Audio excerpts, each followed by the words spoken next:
Isang krimen na hindi sukat akalain ang naganap sa matataas na lugar ng Tagaytay.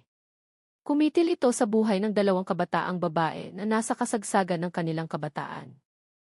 Sa likod ng trahedyang ito ay nakatago ang isang plano na kasuklam-suklam at hindi makatao mula sa isang salarin na sinamantala ang bulag na paniniwala at kawalan ng pag-asa upang bigyang kasiyahan ang kanyang pinakamadilim na pagnanasa. Sa gitna ng nakapanlulumong tagpo, isang misteryosong babae na nagpapakilala bilang iinang banal ang lumitaw. Siya ba ang susi sa kasong ito? O isa lamang siyang biktima sa nakagigimbal na planong ito? Anong katotohanan ang nakatago sa likod ng tabing ng espiritualidad na puno ng misteryo? At sino ang dapat magbayad para sa krimeng yumanig sa buong Katagalugan? Ang kalangitan sa Tagaytay ay nababalot pa ng makapal na hamog habang ang unang sinag ng araw ay sumusubok na sumilip sa mga dahon. Si Aling Nena, bitbit ang kanyang pamilyar na bayong sa likod na puno ng mga sariwang gulay, ay nagsimula na sa kanyang paglalakbay patungo sa pamilihang lungsod ng Tagaytay tulad ng kanyang nakagawian. Ang mabatong daan na pababa at madulas ay naging mas mapanganib ngayon matapos ang ulan kagabi, kaya't ang bawat hakbang niya ay kailangang dahan-dahan. Nang mapadaan siya sa isang lumang istilong villa na matagal nang inabandona sa dulo ng lusong, isang masangsang na amoy ng sunog ang tumusok sa kanyang ilong. Tumigil si Aling Nena at naningkit ang mga mata. Ang villa na may pader na gawa sa adobe ay puno na ngayon ng itim na uling, tila ba kapapaso lang nito. Ang pintong gawa sa nara na karaniwang nakasara ng mahigpit ay nag-iwan na lang ng sunog na hamba na nagpapakita ng madilim at malamig na kadiliman sa loob. Ang kuryosidad na may halong masamang kutob ay lumitaw. May grupo ba ng mga kabataang lasing na nagsindi ng apoy para magpainit at nagdulot ng sunog? Sa isiping iyon, ibinaba ni Aling Nena ang kanyang bayong sa gilid ng daan at dahan-dahang lumapit. Habang papalapit, ang amoy ng sunog ay lalong tumatapang at humahalo sa isang amoy na malansa na hindi maipaliwanag, dahilan upang takpan ni Aling Nena ang kanyang ilong. Iniusli niya ang kanyang ulo sa sunog na hamba ng pinto, sinusubukang sumilip sa loob.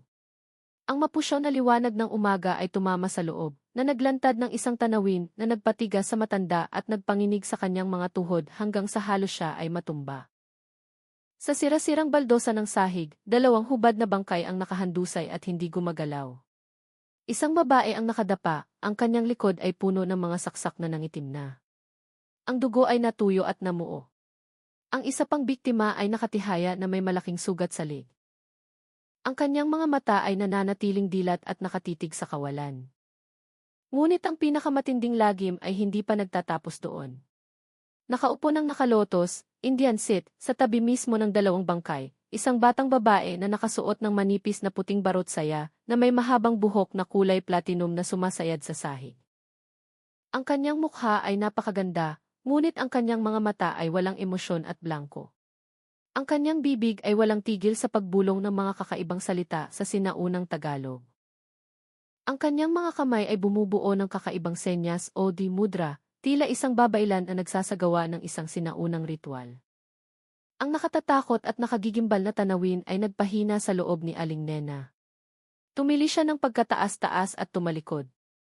Tumakbo siya ng mabilis palayo sa lugar na iyon. Ang kanyang bibig ay walang tigil sa pagsigaw ng tulong. Saklolo! Tulong! Diyos ko po, tulong! Ang sigaw ni Aling Nena ay bumasag sa katahimikan ng lugar. 15 minuto lamang ang lumipas, dumating ang mga pulis ng Tagaytay upang ikordon ang lugar. Dahil sa bigat ng kaso, ang Tagaytay Police Station at mga operatiba mula sa ICC Negatibo 4, Police Regional Office 4, Calabarzon, ay agad na ipinakalat sa ilalim ng direktang utos ni Police Colonel Phil Mateo de Guzman, ang head ng Criminal Investigation and Detection Group, SID. Ang pagsisiyasat sa pinangyarihan ng krimen o SOCO, Scene of the Crime Operatives, ay isinagawa ng mabilis at masusi. Ang amoy ng gasolina sa lokasyon ay nagpapahiwatig na ito ay kaso ng planadong pagpatay at pagsunog ng bangkay upang burahin ang ebidensya. Kahit ang mga pinakaranasang investigador ay nanginig sa brutalidad ng salarin. Ang dalawang biktimang babae, na napakabata pa, ay natagpo ang walang saplot at may mga palatandaan ng sexual na pang-aabuso bago namatay. Ang mga sugat sa kanilang katawan ay nagpapakita ng matinding pakikipagbuno at panlalaban. Sa pinangyarihan ng krimen, nakuha ng mga investigador ang isang pilak na tusok sa buhok, hairpin, na puno ng dugo, na kinilala bilang sandata sa pagpatay. Ang lahat ng atensyon ay nakatuon sa nag-iisang babaeng buhay, ang dalagang nakaputing barutsaya na may buhok na platinum. Nang lumapit ang mga investigador, nanatili siyang nakaupo at hindi gumagalaw. Ang kanyang bibig ay patuloy sa pagbulong ng mga pangungusap na walang saysay. Sangkalupaan, linisin ang kaluluwa. Ako ay sugo mula sa kalangitan. Universo, linisin ang kaluluwa. Ako ay sugo mula sa langit. Lahat ng tanong mula sa mga investigador ay tila hangin lang sa kanya. Hindi siya tumutugon, walang emosyon, at tila lunod sa sarili niyang mundo. Ang kanyang pagkakakilanlan ay isang malaking tandang pananong. Walang anumang o pagkakakilanlan sa kanyang katawan. Si Police Captain Rico Dalisay, isang bata ngunit matalas na investigador, ay sumubok na makipag-usap sa pinakamahinahong paraan. Miss, anong pangalan mo? Bakit ka nandito? Ang sagot ay isang malayong tingin at mga pangungusap na hindi magkakaugnay. Ako ang inang banal, ang maihawak ng buhay at kamatayan. Dahil sa kawalan ng komunikasyon, naging imposible ang interogasyon sa lugar ng krimen. Sa pagtataya na ang dalaga ay nagpapakita ng mga palatandaan ng problema sa pag-iisip, nagpasya si Phil de Guzman na dalhin siya sa himpilan ng pulisya para sa mas malalim na investigasyon at agad na humiling ng pagsusuri sa forensic psychiatry. Habang inaalalayan ng dalawang babaeng pulis, hindi nanlaban ang dalaga. Naglakad siya na parang walang kaluluwa, tulad ng isang manika. Ang imahe ng isang inang banal na may puting buhok at suot na manipis na barutsaya na lumalabas mula sa lugar ng sadistikong pagpatay ay nag-iwan ng malalim na kilabot sa lahat ng naroon. Sino siya? Isang maswerteng biktima na nakaligtas? Ang nag-iisang saksi o baka naman isang mamamatay tao na may malamig na dugo na nagkukunwaring baliw upang makalusot sa batas? Isang misteryosong ulap ang bumabalot sa nakagigimbal na kasong ito na humahamon sa kakayahan ng grupo ng investigasyon. Sa interrogation room ng pulisya, ang hangin ay mabigat at nakasisisikip. Sa harap ni Rico Dalisay at isang forensic psychologist, nakaupo si Inang Banal o Diwata, Diwa de Santos. Napaliguan na siya at nakasuot ng damit pang pasyente, ngunit ang kanyang tingin ay nananatiling blanko at tuliro. Sa loob ng maraming oras, ang interogasyon ay parang pakikipag-usap sa pader. Ang bawat tanong, mahinahon man o pasigaw, ay sinasagot lamang ng hindi malinaw na bulong tungkol sa kalangitan, agimat at parusa para sa mga taong mortal.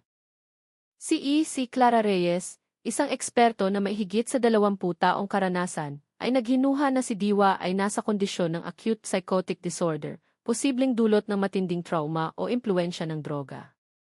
Wala tayong makukuha sa kanya sa ganitong kondisyon, sabi ni Reyes kay Kapitan Dalisay. Kailangan nating maging matyaga at abangan ang mga sandaling bumabalik ang kanyang wisyo, kahit ilang segundo lang.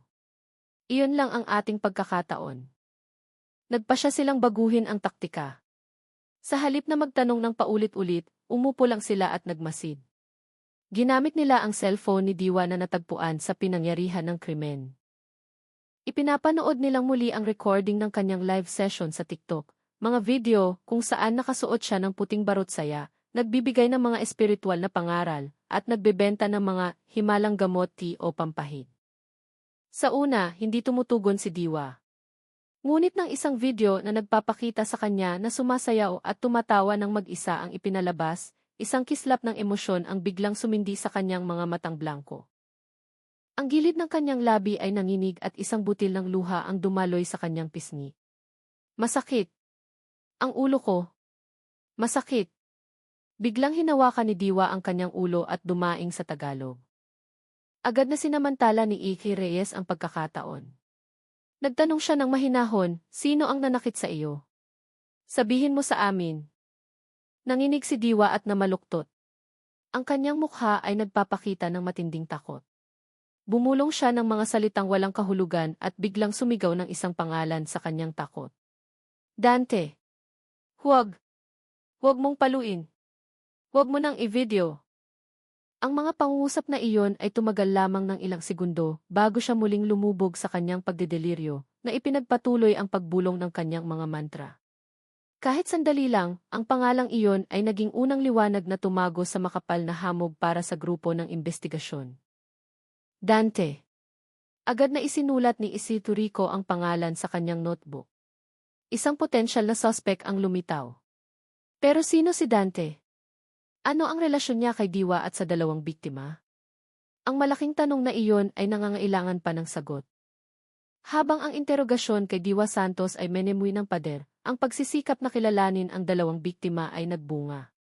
Dahil ang bahagi ng katawan ng mga biktima ay sunog at walang nakitang pagkakakilanlan, naging mahirap ang proseso. Ngunit salamat sa AFIS, Automated Fingerprint Identification System, ng AFI at pagtutugma sa datos ng Philippine National PhilSys, ang pagkakakilanlan ng dalawang kawawang dalaga ay sa wakas ay nabunyag. Ang unang biktima ay si Mara Cruz, 21 taong gulang. Ang ikalawa ay si Clara Dizon, 21 taong gulang din, pareho silang mula sa Sariaya, Quezon, at kasalukuyang mga estudyante sa ika-6 na semestre sa Universidad ng Pilipinas, Diliman, ang premyadong unibersidad sa bansa. Nagkataon na hindi lang sila mula sa parehong bayan, kundi magkaklase rin at nakatira sa iisang boarding house. Isinagawa ang pinakamasakit na tawag sa telepono. Nang matanggap ang masamang balita, para bang tinamaan ng kidlat ang mga magulang ng dalawang dalaga. Agad silang sumakay ng bus mula sa Riaya, patungong Tagaytay ng gabing iyon. Ang kanilang mga puso ay nagwawala, patuloy na umaasa na ang lahat ng ito ay isang pagkakamali lamang. Ngunit nang bumukas ang pinto ng morgue ng ospital na napakalamig, lahat ng huling pag-asa nila ay nadurog. Ang dalawang ina ay napaluhod at humagulgol. Ang kanilang nakapanulumong iyak ay umalinggaw sa buong pasilyo. Ang mga ama ay sinubukang magpakatatag, ngunit ang kanilang mga balikat ay nanginig ng husto at ang luha ng pagdadalamhati ay hindi na mapigilan. Ang kanilang mga anak na babae, mga masunurin, magaganda at dangan ang pamilya, bakit kailangang mawala sa paraang napakalagim at hindi makatarungan? Sa pamamagitan ng mga salaysay na bas ng luha mula sa pamilya, unti-unting nabuo ang larawan ni Mara at Clara. Pareho silang ipinanganak sa pamilya ng mga simpleng magsasaka ng niyog. Dahil sa awa sa hirap ng trabaho ng kanilang mga magulang, ang dalawang dalaga ay laging nagsisikap sa pag-aaral, naging iskolar, nagkamit ng karangalan sa loob ng maraming taon, at naging huwaran sa kanilang mga kaibigan. Ang pangarap nila ay simple, makapagtapos ng kolehiyo, makakuha ng matatag na trabaho upang mayahon ang pamilya sa kahirapan. Si Mara ay isang babaeng masigla at masiyahin, laging sentro ng kasiyahan. Samantalang si Clara ay mas tahimik, mahinhin at mahiyain. Kahit magkaiba ang kanilang personalidad, napakalapit nila na parang magkapatid. Isang mahalagang detalye ang ibinunyag ng ina ni Clara. Ang dalawang dalaga ay parehong nakikipaglaban sa sakit na ovarian cyst. Dahil sa hirap ng buhay at hiya na magbahagi sa pamilya, sinubukan nilang maghanap ng lunas sa sarili nilang paraan. Marahil sa kanilang kawalan ng pag-asa, naniwala sila sa mga matatamis na patalastas tungkol sa isang iinang banal na may kakayahang magpagaling sa pamamagitan ng himala sa social media at sa huli ay nahulog sa bitag ng kamatayan. Ang inosenteng paniniwala na nagmula sa pagdurusa sa sakit at kahirapan sa pera ay naging one-way ticket na nagdala sa dalawang pinakamatingkad na bulaklak ng Quezon patungo sa kamatayan. Dumating ang resulta ng pagsusuri ng forensic psychiatry sa mesa ng investigasyon makalipas ang 2 araw. Ang ulat na may 5 pahina na puno ng mga terminong medikal ay maibubuod sa isang pangungusap. Si Diwa Santos, 25 taong gulang, ay walang kakayahang umunawa at kontrolin ang kanyang mga kilos. Ang diagnosis ay nagpapakita na siya ay dumaranas ng acute psychotic disorder, na may mga senyales ng post-traumatic amnesia at posibleng inabuso gamit ang mga pampakalmang gamot sa mahabang panahon. Ang kanyang utak ay magulo, ang kanyang alaala ay pira-piraso, at ang realidad at pantasya ay nagkahalo-halo na. Ayon sa batas, sa ilalim ng Revised Penal Code ng Pilipinas, sa sandaling ito ay hindi maaaring panagutin sa batas si Diwa Santos, insanity defense. Ang kanyang testimonya, bagaman mahalaga bilang gabay, ay hindi maaaring ituring na matibay na ebidensya sa korte. Si Diwa Santos ay ang nag-iisang saksi at biktima na ang isipan ay nawasak na. Ang susi sa kasong ito ay tila nasa kanya, ngunit ang pinto patungo sa kanyang isipan ay nakakandado ng mahigpit. Agad na binago ng grupo ng investigasyon ang direksyon. Kung hindi nila makuha ang impormasyon mula sa kasalukuyang kondisyon ni Diwa, kailangan nilang halukayin ang kanyang nakaraan. Ngunit ang gawaing ito ay mas mahirap pa sa paghahanap ng karayom sa bunto ng dayami. Ang datos ng National D ay nagtatala lamang na siya ay residente ng isang liblib na baryo ng mga mangingisda sa Nasugbu, Batangas. Ang kanyang mga magulang ay namatay higit 10 taon na ang nakararaan sa isang aksidente sa dagat. Ang kulong para sa kamag-anak ay blanko. Siya ay parang multo na walang pamilya, walang ugnayan. Isang grupo sa pamumuno ni Isidro Rico Dalisay ang ipinadala sa bayan ni Diwa. Ito ay isang mahirap na barangay ng mga mangingisda na nakasiksik sa pagitan ng palengke ng isda at asul na dagat. Ang amoy ng tubig alat at tuyo ay napakatapang sa hangin. Nang ipakita nila ang larawan ni Inang Banal Diwa Santos na may puting buhok at barot saya, lahat ay umiling. Walang nakakakilala sa misteryosong babae sa larawan. Tila namatay na ang pag-asa. Hindi sumuko si Isidro Rico. Sinubukan niya ang ibang paraan.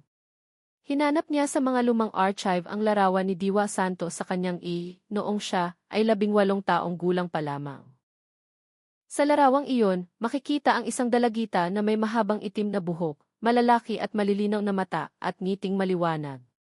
Isang kagandahan na simple at dalisay tulad ng sampagita sa dalampasigan.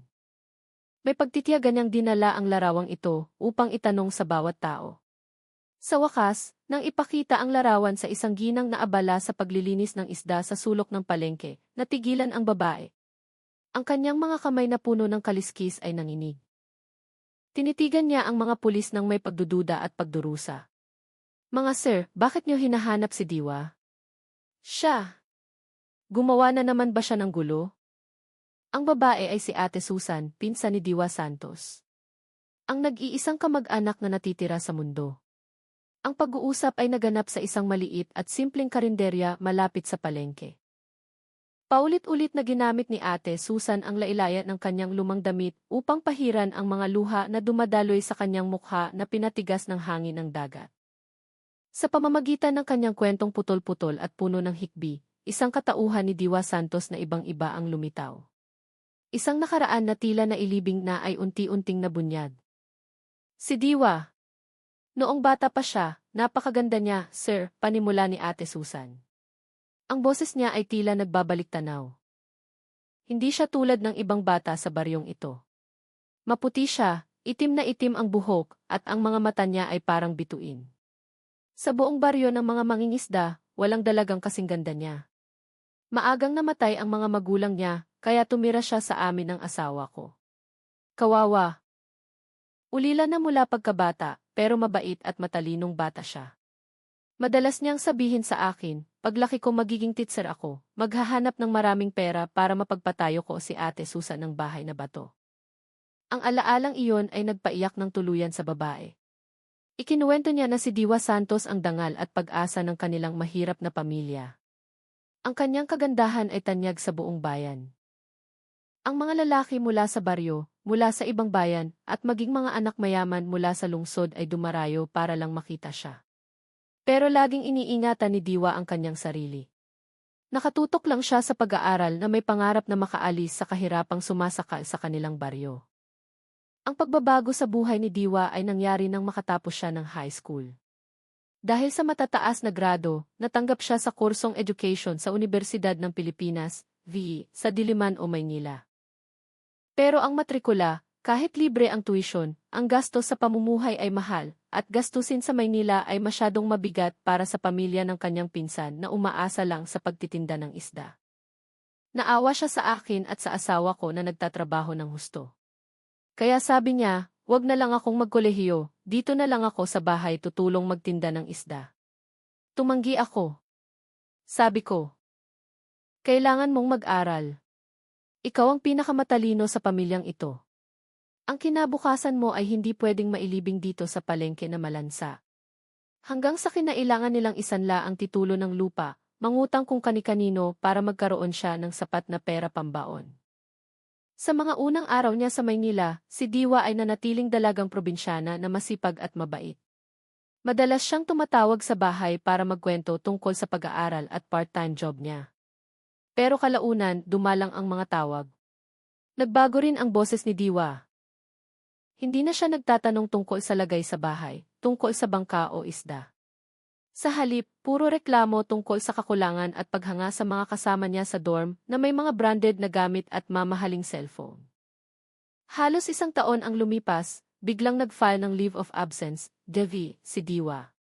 Sinabi niya sa pinsan niya na nakahanap siya ng trabahong magaan na may malaking sweldo bilang receptionist sa isang mamahaling Japanese restaurant. Mula noon, nagbago ng drastiko ang buhay ni Diwa.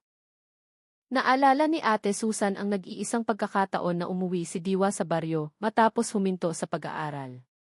Bumaba siya mula sa isang grab car na mukhang mamahalin, suot ang damit na sa gigilang niya nakikita. Hindi na siya ang simpleng Diwa. Makapal ang makeup. Ang pananalita ay halo-halong Tagalog-Maynila at Ingles, at ang ugali ay naging malayo at matapobre. Inabutan niya ng makapal na pera si Ate Susan at sinabing, ito, pambayad niyo sa utang. Isipin mo na lang yan ang utang na loob ko. Simula ngayon, huwag mo na akong tatawagan. Masyado akong busy. Tiningnan ko siya habang umiiyak, hikbi ni Ate Susan. Tinanong ko, saan ka kumuha ng ganito kalaking pera? Anong trabaho ang may ganitong kalaking sweldo? Tumawa siya ng pakutya. Sabi niya, ako daw na buong buhay nasa baryo at alam lang ay amoy ng isda, hinding-hindi makaintindi sa buhay ng mga tagalungsod. Sabi niya, huwag mo akong sisermonan.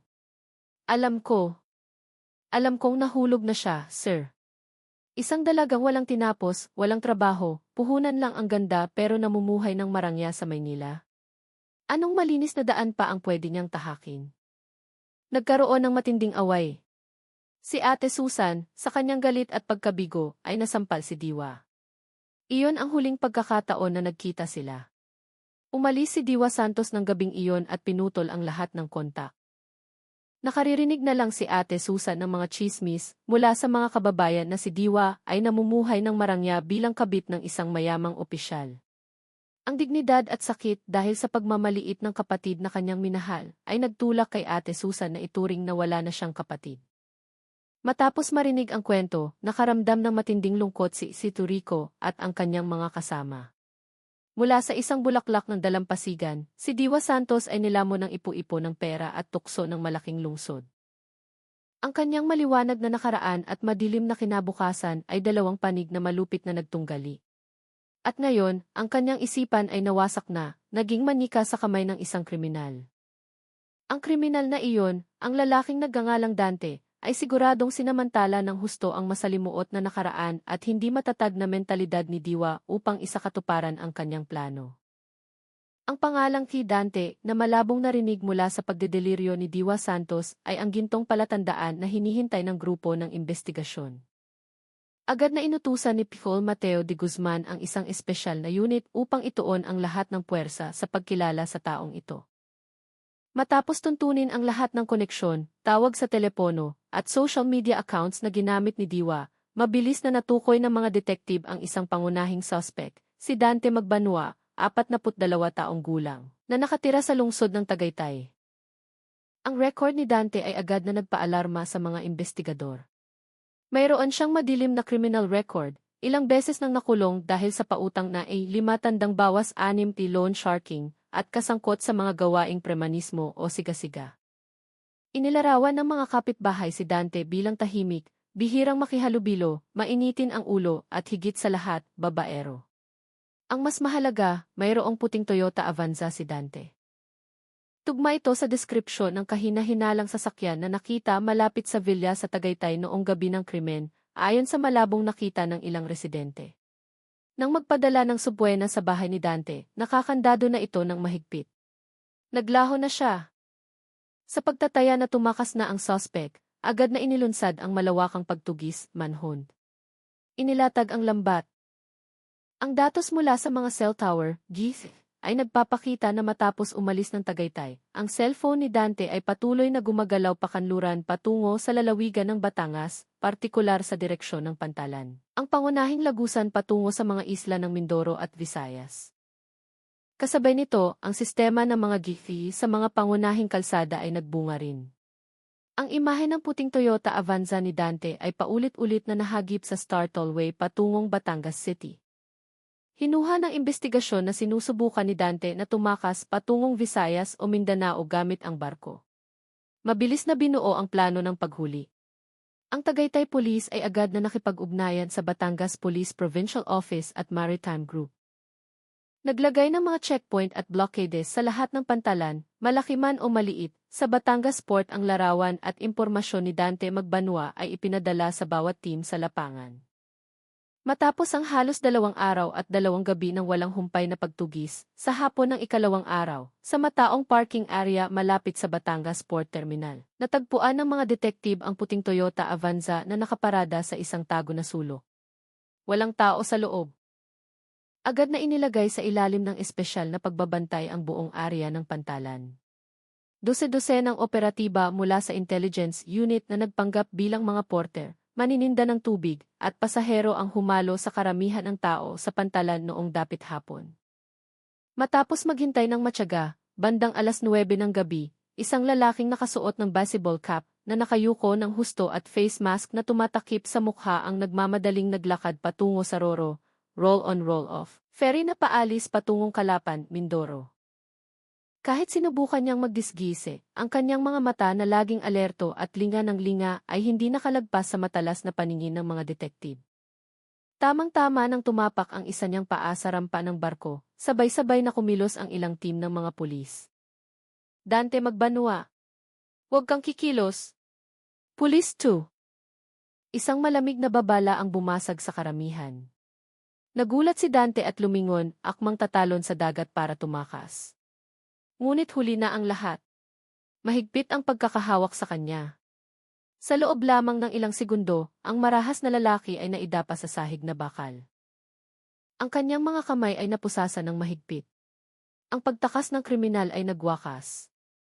Namutla ang kanyang mukha sa gulat at nakayuko na lang siya, hindi makatingin. Ang lamig ng posas ay gumapang sa kanyang likod. Ngunit sa interrogation room, nanatiling mayabang si Dante Magbanua habang nakaupo. Matalim ang tingin niya sa 2 pulis sa harap niya. Sanay na siya sa ganitong eksena. Siya ay isang matandang lobo at sigurado siyang makakalusot siya. Hinampas ni Isidorico ang mesa ng malakas. Ang tunog na i-vlog ay umalingaw sa saradong kwarto. Gusto mo pang magsinungaling, ha Dante? Akala mo ba inimbitahan ka namin dito para magkape at magkwentuhan? Umisi ng pakutya si Dante. Bakit sir, anong ebidensya niyo bukod sa pinagsasasabi ng baliw na si Diwa? Sinong maniniwala sa babaeng sira ang ulo? Baka siya ang pumatay nung sumpungin siya tapos ako ang itinuturo. Dapat siya ang imbestigahan niyo.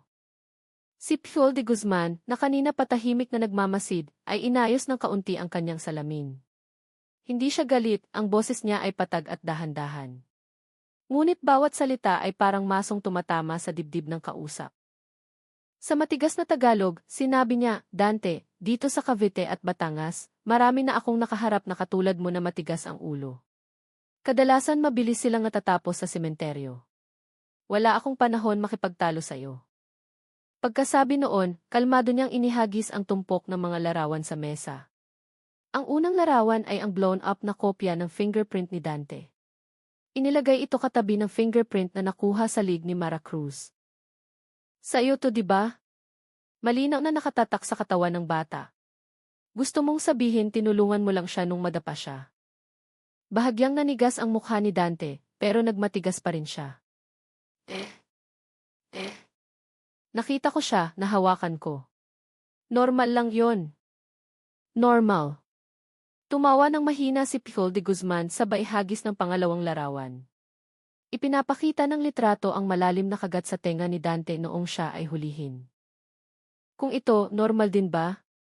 Balat sa ilalim ng kuko ni Clara. Pagkatapos ng ECG test, kumpirmadong sa iyo, hayop ka. Gusto mong sabihin trip lang ng babae na kalmutin ka? Nagsimulang pagpawisan ang noo ni Dante. Napalunok siya ng mahirap. Ang pader ng kanyang depensa ay nagsisimula ng gumuho.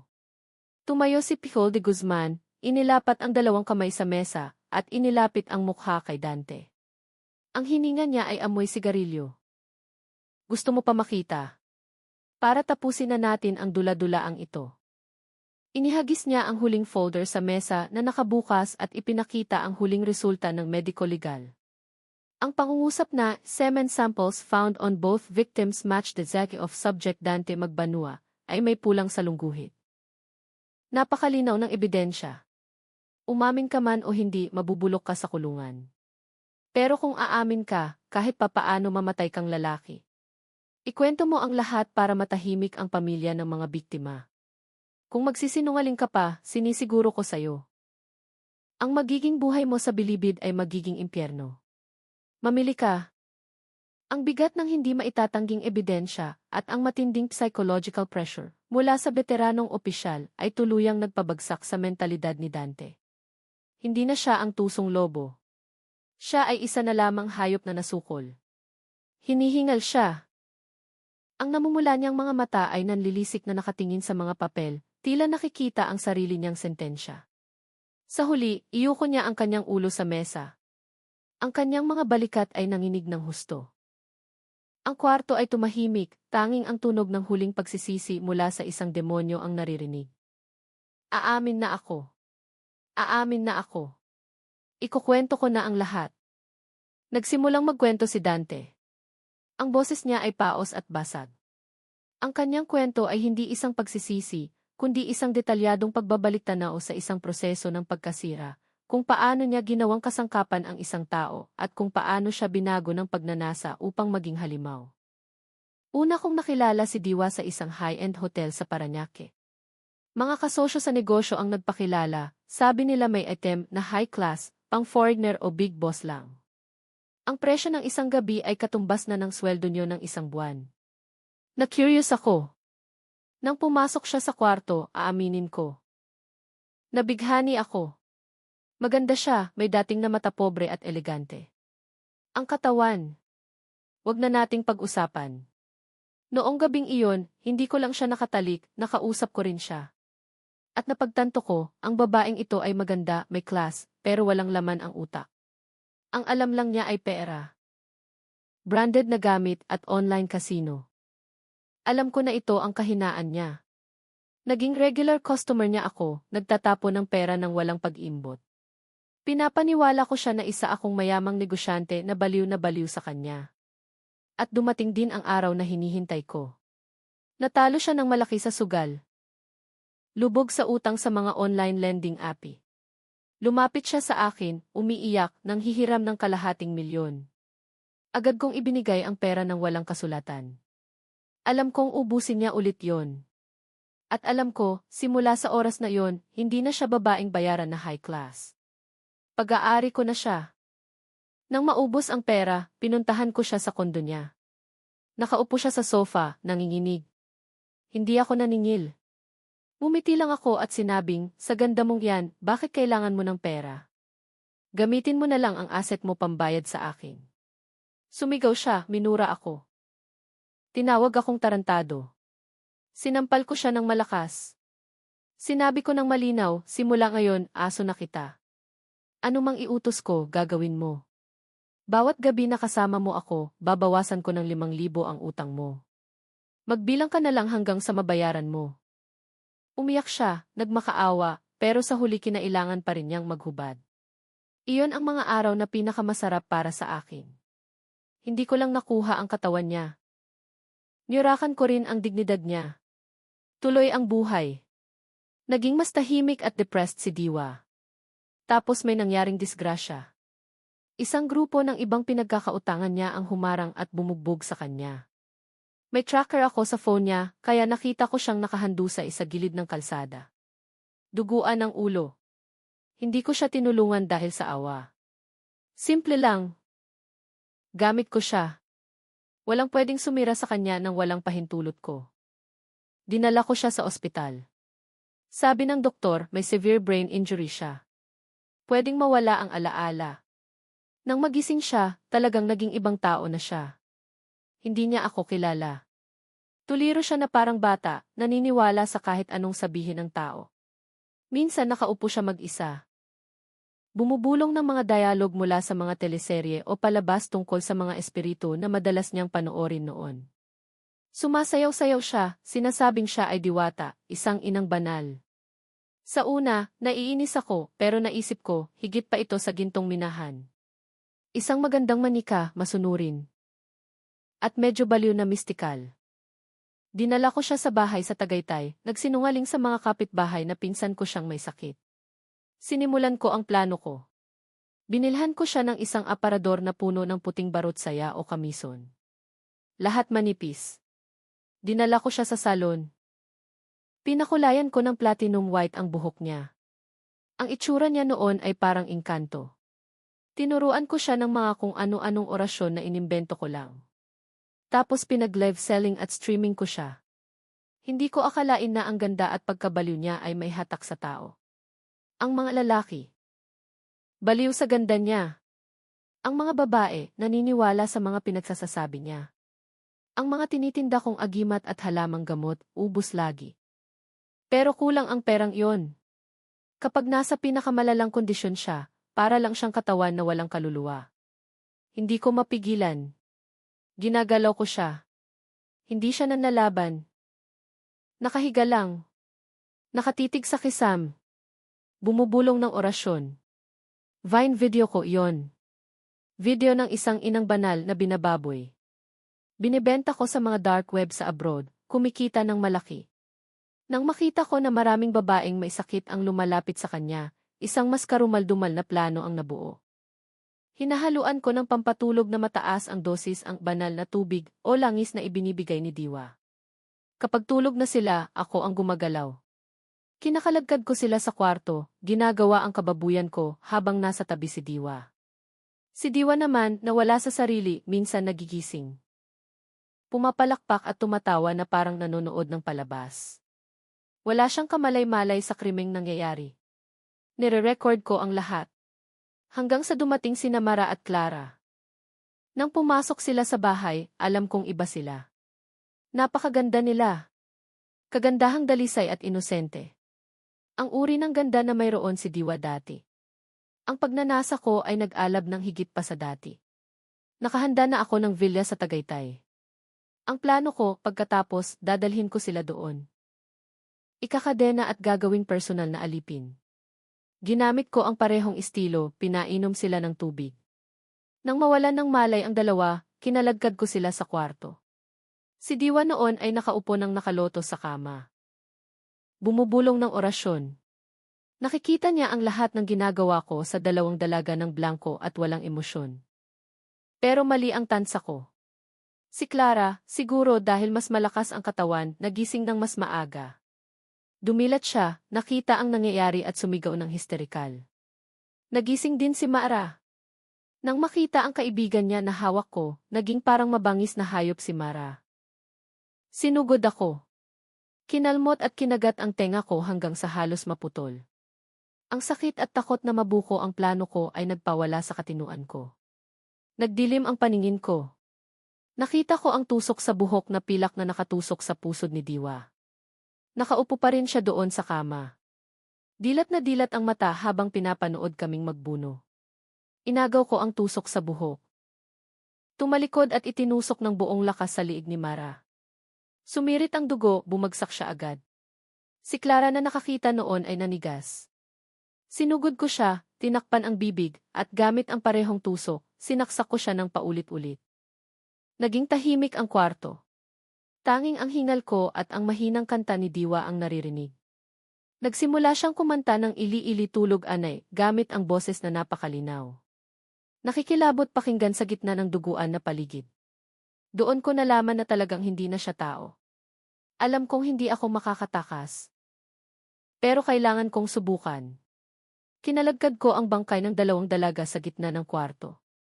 Hinubaran ko si Diwa, nilinis, at binihisan ulit ng puting baro. Dinurog ko ang ilang tableta ng pampatulog, hinalo sa tubig.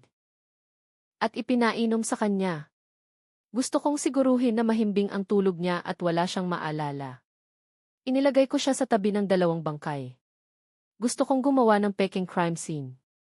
Kinuha ko ang cellphone at wallet nila, binuhusan ng gasolina ang buong bahay. At sinindihan. Sumakay ako sa kotse at humarurot. Akala ko makakalusot ako. Sino ba naman ang mag-aakala na ulan? Ang pag-amin ni Dante ay nagbunyag ng buong katotohanan na nakapangingilabot. Ang pagdinig sa kaso niya sa Regional Trial Court sa Tagaytay ay umagaw ng atensyon ng publiko. Nakatayo sa witness stand, si Dante Magbanua ay hindi na mayabang. Tahimik at nakayuko siya habang pinapakinggan ang sakdal. Isa-isang binasa ng piskal ang mga kaso batay sa Revised Penal Code, murder, pagpatay, rape, panggagahasa, serious illegal detention, at estafa. Ang bawat kaso ay sugat na humihiwa sa konsensya ng lipunan. Hinatulan ng kagalang-galang na hukom na ang ginawa ng nasasakdal ay serya ng krimen na buktot at planado na nagpapakita ng kawalan ng pagpapahalaga sa batas at buhay ng tao. Winasak ng nasasakdal ang buhay ng 3 babae, nagdulot ng trahedya sa 2 batang kaluluwa, lumikha ng sugat na hindi na maghihilom para sa pamilya ng mga biktima, at nagpaalab ng galit sa buong lipunan.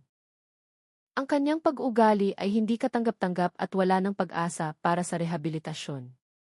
Ibinaba ng Regional Trial Court ang pinakamataas na parusa kay Dante Magbanua, reclusion perpetua o habambuhay na pagkabilanggo na walang pribilehiyo ng parol. Ito ang katumbas ng kamatayan sa loob ng selda. Ang gavel ng hukom ay kumalampag, nagwawakas sa kasaysayan ng isang demonyo, ngunit ang sugat at trauma na iniwan niya ay mananatiling nakaukit magpakailanman. Salamat sa mga sumubaybay sa kasong ito. Sarado na ang kaso, ngunit nag-iwan ito ng aral na napakamahal tungkol sa pagiging inosente at bitag ng kamatayan sa likod ng kinang ng social media. Sa gitna ng mundong puno ng kaplastikan, huwag na huwag hahayaan na ang kawalan ng pag-asa, dahil sa sakit o ambisyon ay bumago sa buhay, magpalabo sa tamang pag-iisip, at maglagay ng tiwala sa mga himalang hindi totoo. Ang pagiging mapagmatsyag, kaalaman, at tiwala sa modernong medisina